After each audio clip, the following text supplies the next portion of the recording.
All right, it's time to talk with our featured guest, Dr. Ana Santana Guerrero. Anna, how's it going? Cool, and you? Thank you Doing for pretty having me, good. Michael. No, thank you for coming on. If you can let our listeners know, where are you located? I'm in Toronto, Canada, North Pole. North Pole.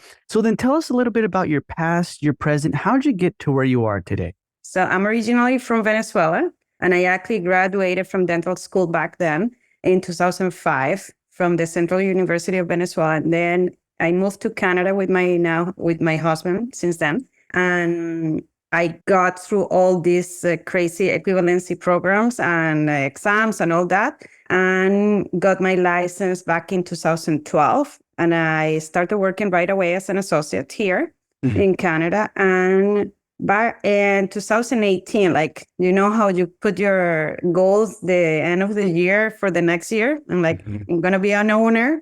By March, I have my clinic and I started working there. And it's been now 6 years now. It's coming, the anniversary, and it's been great. Okay. So then rewind a little bit. You did the equivalency program. What was that? How did Yeah. you go through that? So in Canada, there are two systems, yeah? Either you have to go through a dental school equivalency program for 2 years, or you can write a bunch of tests, including a practical exam. So when I came to Canada years ago, it was only the route to go through the university programs. It's not only expensive, but it was very hard to get in. Back then, I didn't know how it worked. So you had to write a board exam, exactly the same as your board exam, your NDB2, I think it's called yours, the part 2, exactly the same. And then you had to have a really high mark. Back then, I got an 86. I got invited for interviews, but the competition was so high. People were taking these tests often, and they were getting 95, 96, 97 on that test. So of course, they only had like 10 spots per school. Anybody who got more than 90 will get into the school.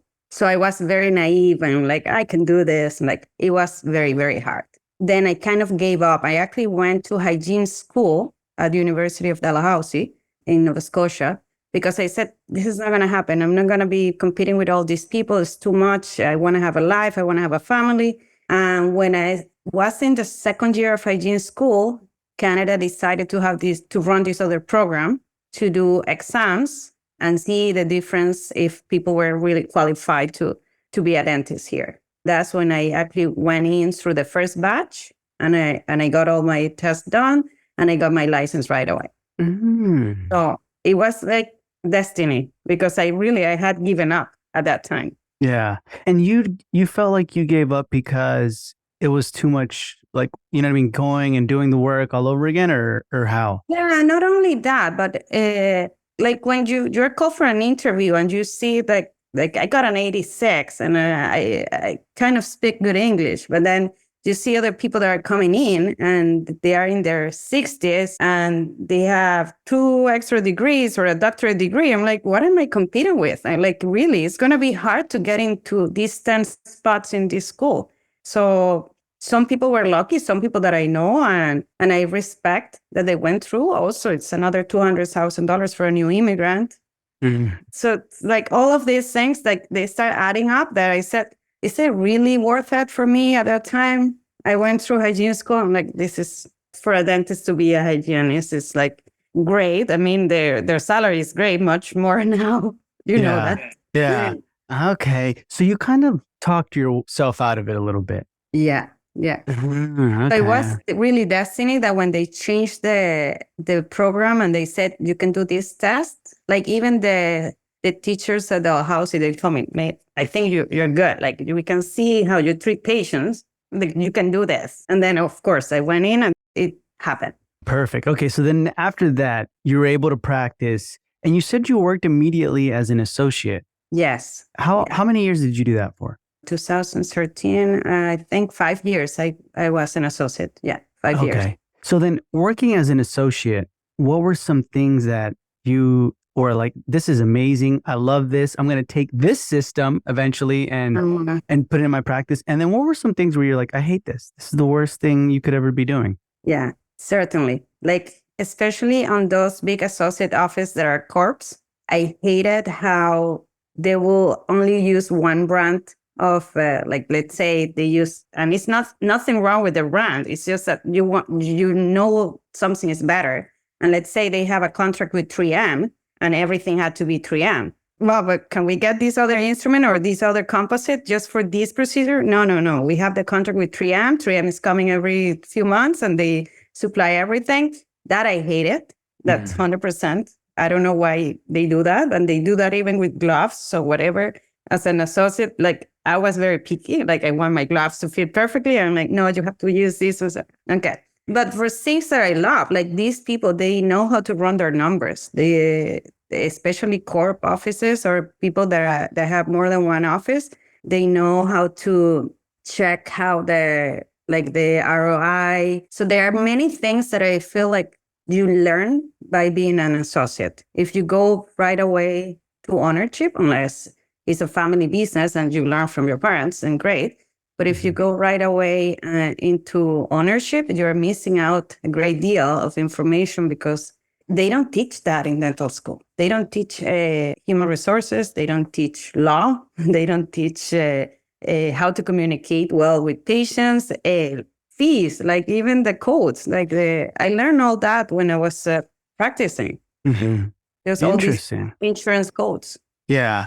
So then throughout the time when you were learning, when was the moment, I guess, I know, when you were like, oh, I want to do my own practice? Was it during an associate or did you think that before? No, during an associateship. It was an unfortunate event where a patient who I felt that didn't need a filling, the owner felt that the patient did need a filling. So it was like a little bit of an argument where, well, I don't see it. I don't see it in the x-ray. I don't see it with a light. I don't see it anywhere. I touch it. There is nothing there. The owner was sure that there was something there.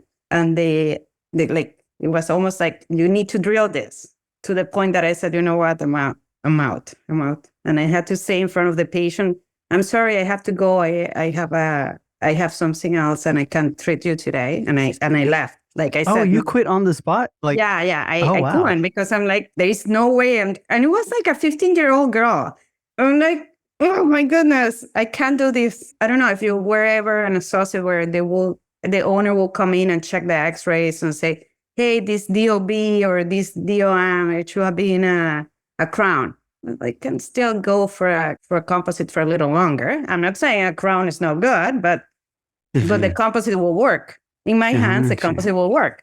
But yeah, that day I said no more because I cannot be pushed around like a... Yeah. Wow. Interesting. So you quit on the spot. And then how long after, I guess, did you... So for a few months, I had to go as like an on-call dentist because I didn't have anywhere to work and I'm going to be bored at home. So I was like being on call and I did that for a few months until we found a place, we bought it. Everything was organized, and then I started all over. And people that liked me, they found me. Even from that old clinic where I was working, they actually found my number somehow, and they came to me. Wow. Yeah. Okay. Interesting. So let's dive into that a little bit. What type of practice do you have? Is it a general practice? Is it specialized? Is it pediatrics or? No, exactly. A general practice is, I'll call it boutique because it's so tiny. It's 4 ops.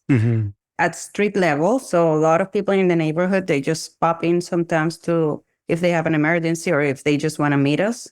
And I'm by myself. I have an associate that does all the surgeries. I hate surgery. So all the blood I see is really from, if I had to do some scaling or otherwise, blood with me, I'm like, no, that's me. Okay.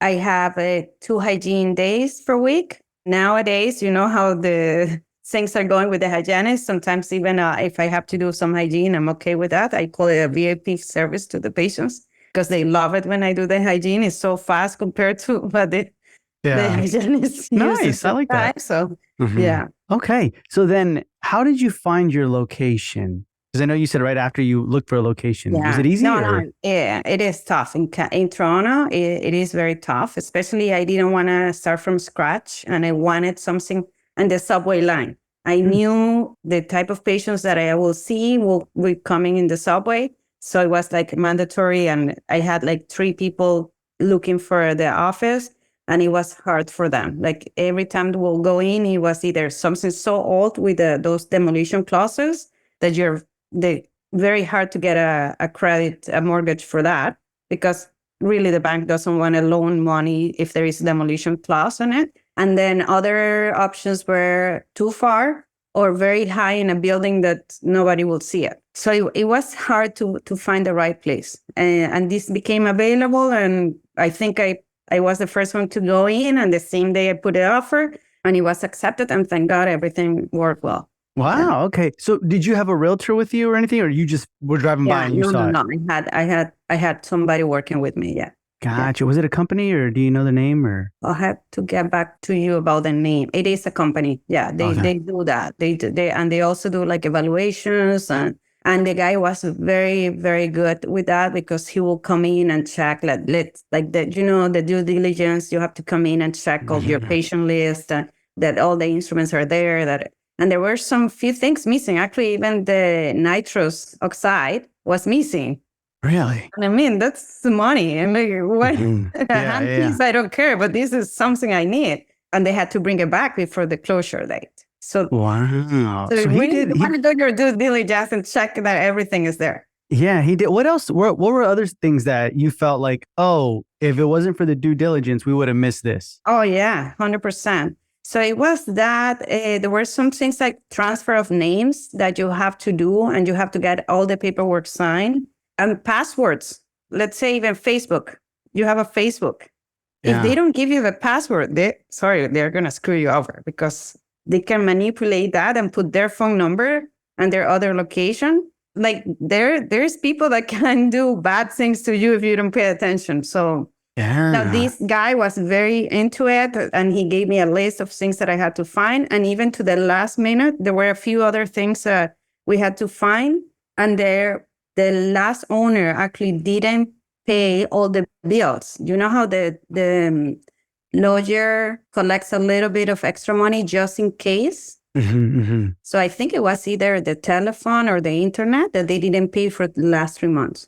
Wow. All of a sudden, I got a bill with an interest rate for like $800. I don't even remember exactly, but I was so upset. Like, how come they didn't pay for this? Yeah. They just canceled the credit card. They knew they were going to sell, and that bill still runs. Yeah. They just wanted to hurry up and get it over with. Like, you know what I mean? And leave you with the issues or the problems or the debt. Yeah. Interesting. Yeah, so all those things, you have to call even like Patterson, Harry Sign. You have to call them and tell them, hey, I'm the new owner.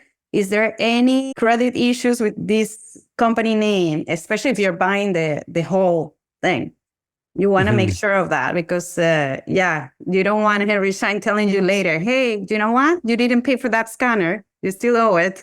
Yeah. And now it's on you. Now it's on you. Yeah. Interesting. Okay. And so now, did you go with a specific bank for your loan? Well, at that time, I think because it was easier for me to communicate with my personal banker. So he put me in contact with the business specialist, and it was very easy after that. Oh, okay. So you took out a loan? Yeah, we did. Okay. Could I ask how much was it for? I think it was about 500 or so. Yeah. Okay. And it's almost paid in full, so we're nice. okay.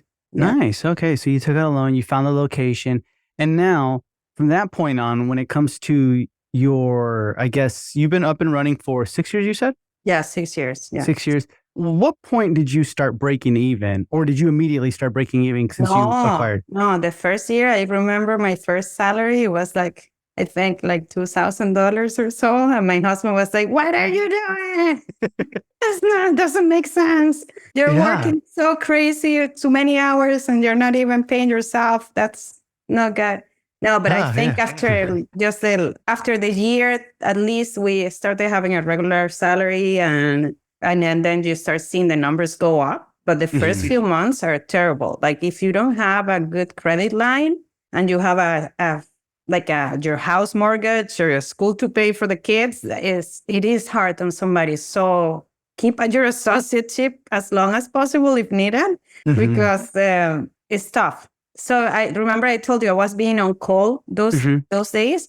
So I still was on call, and I told everybody that where I was on call, like, hey, I bought a practice and it's starting to run. Are you okay that I'm coming in? But they needed me, so I went in, and at least I got a few extra bucks every now and then. Wow. Okay. Yeah. So that still kind of fed you a little bit, you know what I mean? Throughout the Yeah. process. Interesting. So I guess talk to me about that. When you acquired, you kept the same employees and everything like that, or No. I how'd knew that go? there was a problem with that office because the person who was running it, she had issues with the licensing board. So I said, I don't know what it is. She has to deal with that. So one of the conditions was like, I'm starting over. Whatever patients stay in, we pay for them. And if not, just take whatever. I just wanted the location. I didn't have the time to start from scratch, and there was no way to find that right location at a street level in Toronto. This is all I needed. So I said, no staff, no. But I know if it was another time, when we were looking for other type of offices, there were some that I said, like, it will be worth it to keep them. Yeah. Yeah. Interesting. So did you have to let that staff go, or No, no? they did. Yeah, that was in the agreement of purchase. You can say, I want to take over in 30 days. I need the owner to stay for a year. And I said, I don't want the owner to stay for any longer. I don't want staff to stay for any. I'm rebranding everything. I just kept the name because it's a cool name, but everything else, I said, no. Why didn't you want the staff to stay? Did you feel like did you ever meet Well, them or no? that owner had another office. And being an associate, I learned from the inside that when you have an owner that has few offices and one of those offices is being sold, that staff still has priority to that other owner. So let's say somebody calls in, they're not supposed to say that the office was sold and that the owner is only in California now. But I learned being an associate, they do that. And they actually pay the coordinators, the staff, to tell them where to go. Interesting. So they're buying charts, but those charts eventually will live. Yeah. So you have to be very, very careful who you buy from, especially if they have other offices nearby. If the office is far away, the other office is far away, I won't. It's okay. The risk is yours and it's okay. But if that office is close by, won't you think that the patients will just travel a little farther to see that? Yeah. Can I ask how close was the other office to your office? I think it was like 10K or so, not far. 15 miles, 20 miles, right? Yeah. 10K, okay. Something like that. Yeah. Minutes is like 20 minutes? Drive. 20 minutes drive. You can do it. Anybody, if you want, you can do it. Smart, Anna. You're smart. Okay. Yeah. And I would have never thought about that. I would have just been like, you know what? This person seems bubbly. I'm going to keep them, kind of thing. Yeah. And especially because you feel like the relationship with the patients is there already. And it was hard at the beginning to have the patients trust the new staff. It was hard. And they will be like, oh, but this other girl, she knew how to deal with my insurance. She knew she had to do this. She knew whatever. And I'm like, okay, well, we're in the process. We're learning. Let us know what we should be doing. Give us feedback, and we want to try to help you. So we always put it in a way like, yeah, you're right. Let's do that for the next time. Yeah. Instead of bumping heads all the time. Yeah. So then talk to me about the first year then, when you were taken over and you felt like, oh my gosh, am I ever going to get paid? Or like, was it just like a slow growing process, or was it dipping and then going and then dipping and then?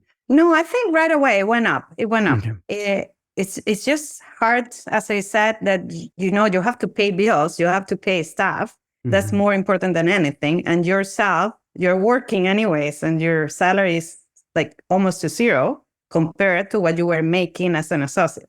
So before you had a 40%, now you have like 2%, 5%. Yeah, it starts going.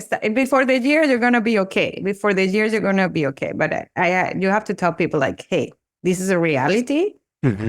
Unless you bought from the place where you were an associate, that would be the coolest, the smartest. Yeah. Because you already know everybody. You keep your same salary because you're going to keep working the same way. Yeah, no, that's good. So then the employees that you found, once you let everybody go and you started clean, how did you find your new employees? What was the interview process like? Yeah, well, at that time, I went through, did you know MGE?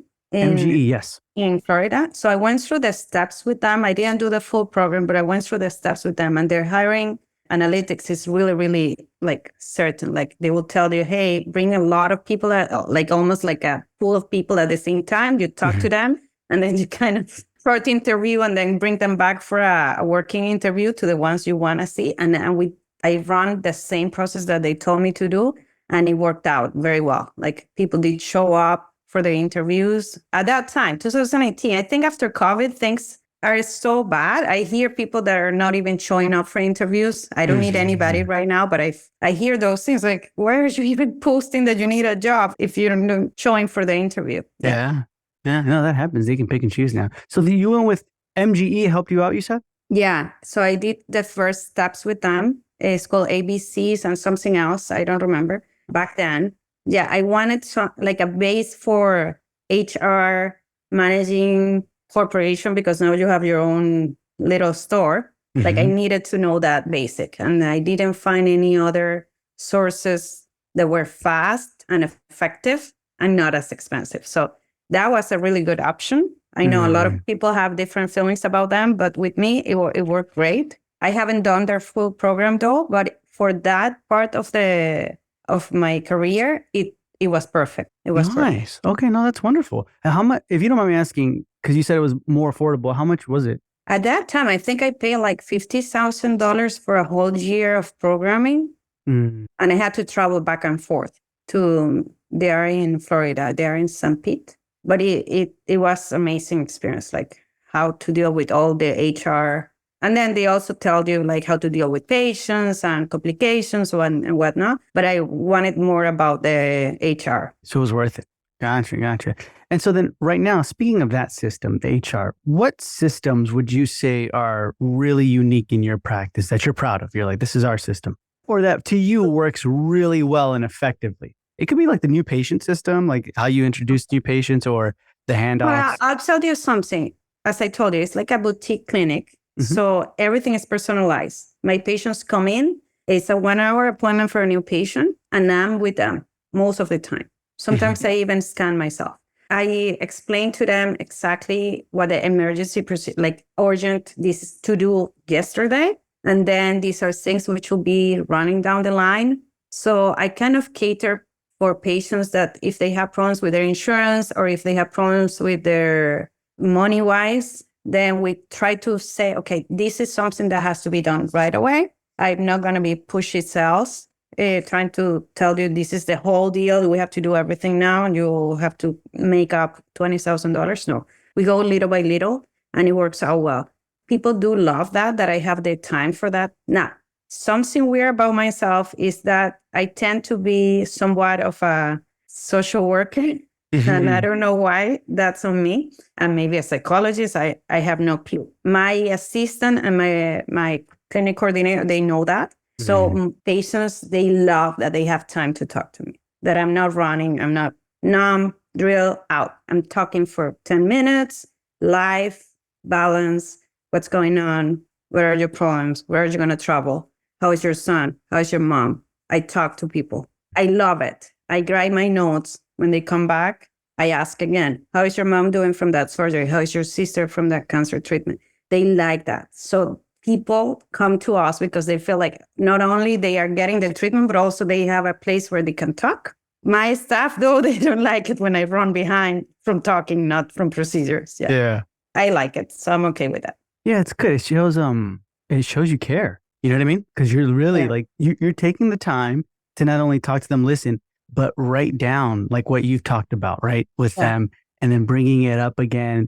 That takes mental energy. You know what I mean? Yeah, a lot of thinking ability. Yeah, and we have, of course, we have a lot of patients that speak Spanish from my background, and sometimes they have trouble getting into society for whatever. One of them is gonna have a grandson, and they're newcomers. They don't know where to buy everything. Like, hey, let me make you a list. Here's where you're going to buy stuff cheaper, used clothes, whatever. Let me write it down for you. So that's not something they get anywhere. Like you go to a doctor here and it's a 15-minute appointment. You have one ththing to say. I have an earache. You cannot say that you have an earache and a headache at the same time. So when they You can't come say to wrong. me and they have all deals and they were like, okay, it's worth it. So usually people don't complain about money. It's not like we overcharge, but they don't complain because they know they're being treated for the whole. Gotcha. Okay. I like that. I like that a lot. So then throughout this time, I guess, what are you doing for marketing and advertising? So marketing, we do that, of course, Google. Google is, I feel like you have to spend money there, otherwise you don't show up. Google Mhm. reviews are amazing, pay-per-clicks and ads. And then every now and then we run this advertisement through social media like Facebook and Instagram for Invisalign mostly, and it works. And depending on the ad, how much we're gonna be giving away, like discount, then we get a lot of patients that come in. Some of them actually don't even know what Invisalign is. They just come in because they have a free consultation. Then you start finding other things and they stay if they like the office. And some are price shoppers that they come in because they found a deal and they want to see if you can beat the other down the street. And that's the part that you don't like the most. But you know what? I'm a price shopper myself. Mhm. Yeah. So I understand and I tell them right away, you know what? If you got that deal, I'm not going to be able to match it. Just go and get it. Get it now before it's gone. Yeah. Interesting. Okay. So then can you break down to us real quick that social media Invisalign ad? Like Yeah. how do you plan it? How should we budget it? And then what's on the ad? Yeah. So we were running campaigns with video ads, and the video ads are amazing, especially if like in my case, if I speak Spanish to them in the video ads and it's targeted to people that speak Spanish, then right away we start getting calls, not necessarily for Invisalign, but for people looking for a dentist that speak the language. So you're showing up as somebody that knows some technology and that you're a dentist as well. And for English speakers, mostly the ones that are nearby, then they will come in. For ads, for Facebook and Instagram, if we are running like a big special, like an Invisalign Day or so, we will be spending more than $1,000 per month just in ads. And then you need to pay the agency who is doing all the templates or making the video editing. Mhm. So I have spent about probably maybe $2,000, $2,500 per month for only those ads.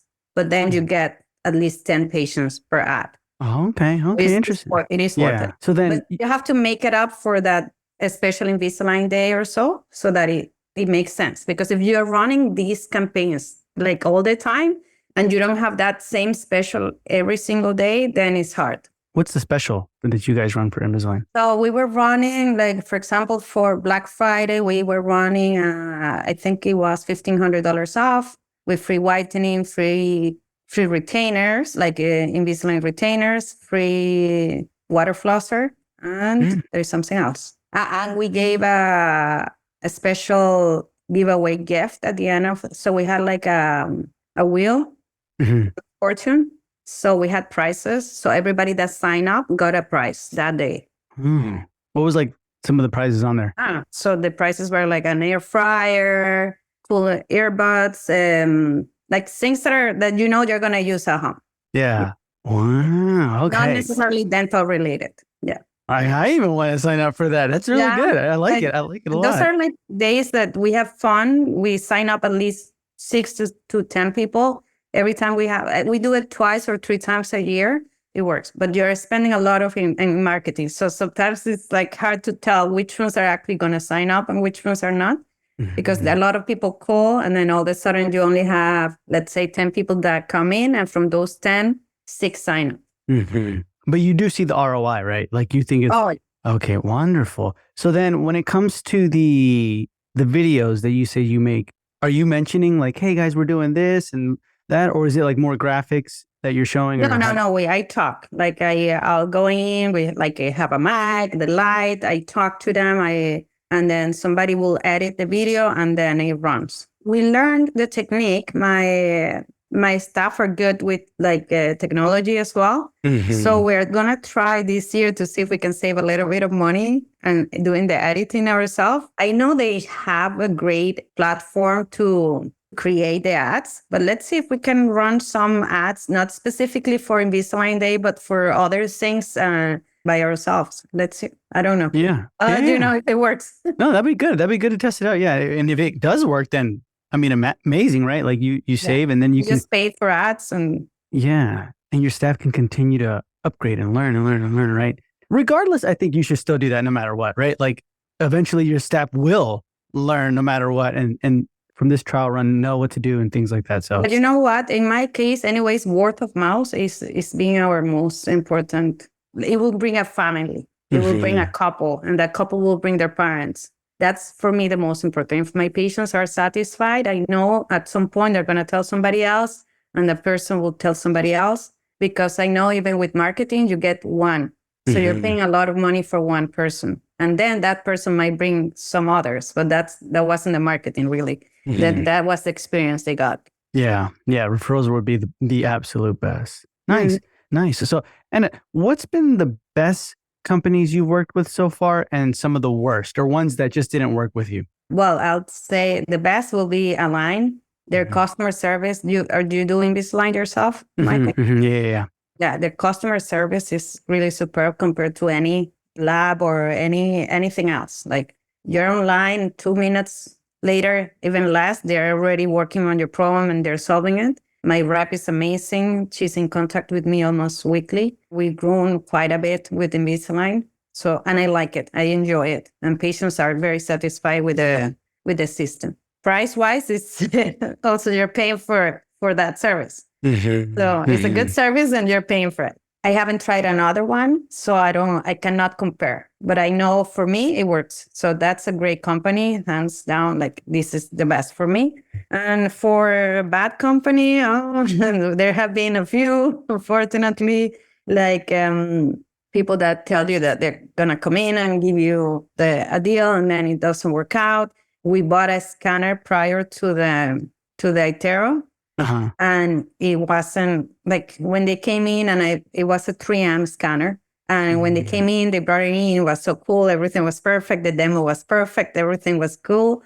And then when we started using it, this is not what we thought it was like. And it's not really the 3M wraps, it's the product. The product wasn't what they were claiming to be. What was different about it? It was slow. It took forever. The cleaning of the wand was, you had to put the wand on a liquid, which I didn't like. You had to wait like 15 minutes. Like the whole thing wasn't, the experience wasn't good. We had to give it out because it's like, this is not something. So for scanners, do your homework and check which one really is worth the price. I know there are a lot out there that are great. They are all expensive though. Yeah. Right now, which one are you using? I'm using iTero. Yeah. Okay. Gotcha. All right. Yeah, no, that's good to know. Good to know. So really look into that. And then throughout this process, I guess think about, I don't know, from the moment you decided to quit from today. Yep. What's been some of your biggest struggles or fails or pitfalls? Well, a pitfall, like a bad thing that I did. I decided that I wanted to be an implantologist. Like I'm going to put all the implants on everybody because it's so cool. Before I came to Canada, I used to work for an oral surgeon in Venezuela, and he was trained by Noble. Like he was one of the pioneers for Noble Biocare, and he worked with Mark, and he's in the books and everything. So I knew a lot about implants. So when I came in, I'm like, yeah, let me just get all certified. I'm going to do all this. I went to Mexico. I did all my training. I came back and I started placing them, but I didn't feel it. Like it wasn't within me, the planning, the pull-ups, like I didn't like it. So it was a lot of money waste. Wow. I know the technique. I know everything. I can troubleshoot an implant, but I don't like it. So it was like a waste of money for me, time, because I had to travel a lot for all these trainings. And then something that I didn't enjoy doing. So it's like, why did I even go for that? Why didn't you like it? What of it were you, when did you decide to yourself, like, this is not what I want to do? Yeah. What was happening? It wasn't so much like troubles with patients or anything. It was just like boring. You don't see the result of the implant, the satisfaction for me. Okay? Because I'm sure oral surgeon will be like, yeah, that's a beauty. They see the x-ray and say, yeah, that's so beautiful. I don't see it. I don't care either. I don't care if it's beautiful. Like compared to doing a nice filling, doing a root canal or doing a like Invisalign, where you see the results like almost immediately. Like the patient was in pain when he came in, now he's out of pain. With implants, I didn't see it. And I feel like that's part of me that I didn't enjoy. Although also I don't like blood, as I told you, unless you're using a system, then Yeah. you don't have as much blood. But otherwise, you're doing a flap. You have to control all that. So I think also the nuisance of the actual implant surgery, I didn't like.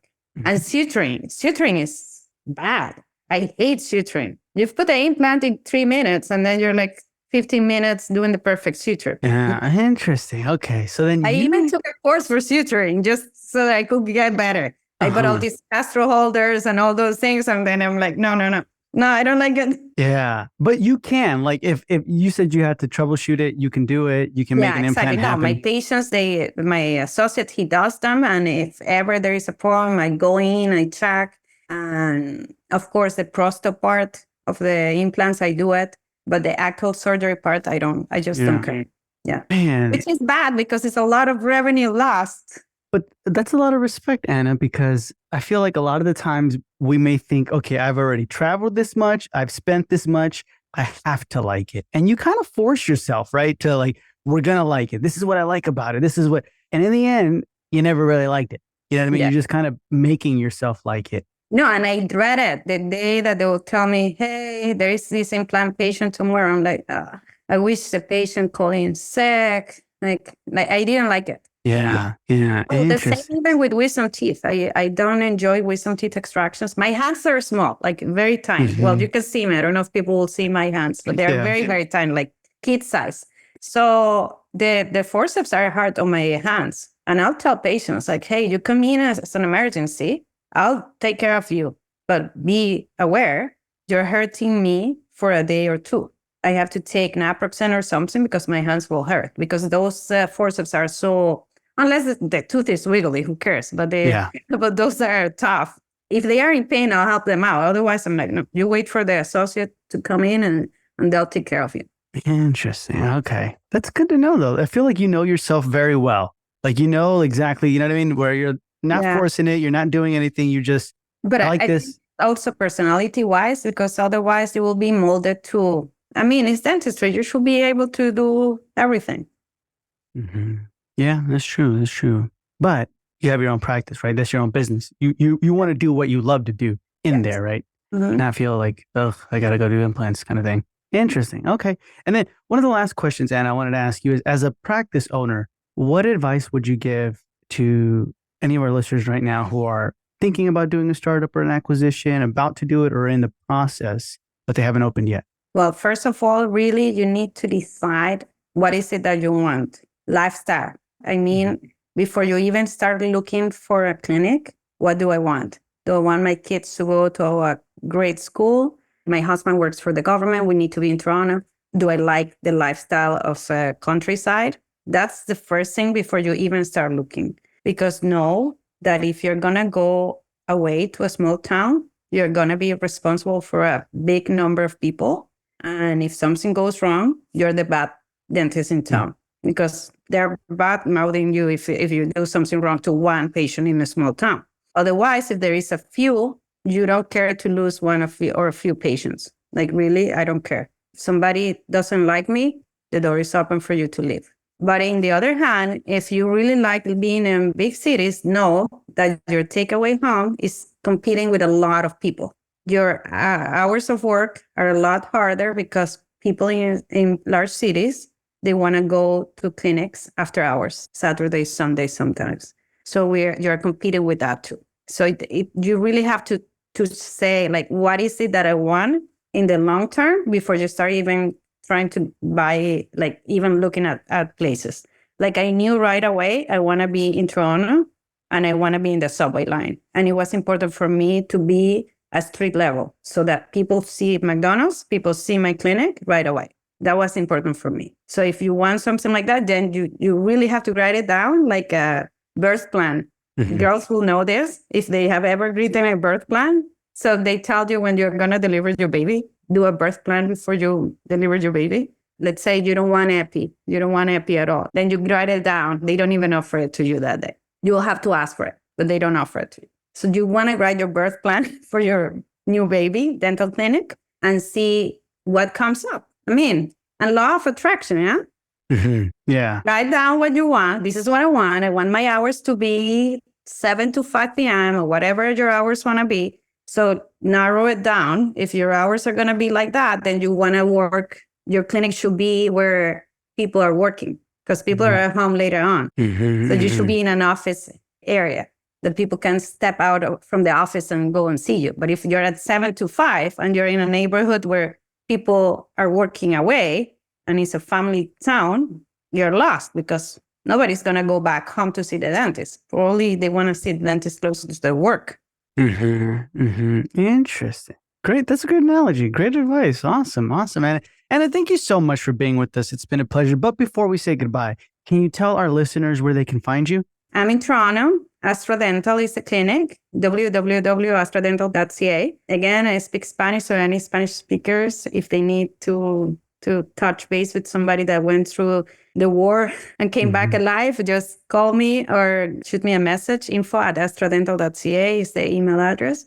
And here we are. Thank you so much, Michael. Yeah. So that's going to be in the show notes below. So if you want to reach out to Anna, you can definitely go in the show notes below, look for her name, and then click on those links. And Anna, thank you so much for being with us. It's been a pleasure. And we'll hear from you soon. Very nice to hear that you speak Spanish. Gracias. Gracias.